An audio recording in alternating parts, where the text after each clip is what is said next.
Hello friend, welcome to technical fix channel. आज की video में हम विंडोज़ 11 में जावा को अनइंस्टॉल करने का तरीका सीखेंगे कि हम किस तरह से जावा को विंडोज़ 11 में कंप्यूटर या लैपटॉप में किस तरह से अनइंस्टॉल कर सकते हैं।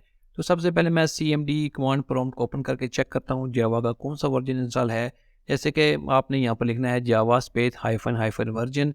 इंटर करेंगे तो यहाँ पर आप देख सकते हैं जावा 19.0.2 वर्जन जो है वो मेरे इस वक्त कंप्यूटर में इंस्टॉल है। तो इसके बाद आपने क्या करना है, स्टार्ट बटन पर जाकर आपने सबसे पहले कंट्रोल पैनल को ओपन करना है और इसके बाद आप यहाँ पर देख सकते हैं नीचे प्रोग्राम अनइंस्टॉल है, यहाँ पर आपने इसे ओपन करना है और यहाँ से आपने जावा के ऊपर डबल क्लिक करना है या राइट क्लिक करके आपने यहाँ से अनइंस्टॉल करना है। जैसे कि मैं यहाँ से राइट क्लिक करके अनइंस्टॉल करता हूँ, इसके बाद यस करना है तो यहाँ पर इसकी जो अनइंस्टॉलिंग होगी वो शुरू हो जाएगी। आपने एक मरतबा यस करना है तो इसके बाद जावा आपके कंप्यूटर से अनइंस्टॉल हो जाएगा। अब यहाँ से आप कंट्रोल पैनल को बंद कर दें। इसके बाद दोबारा कमांड प्रॉम्प्ट को ओपन करें। ओपन करने के बाद आपने यहाँ पर दोबारा लिखना है Java space hyphen hyphen version.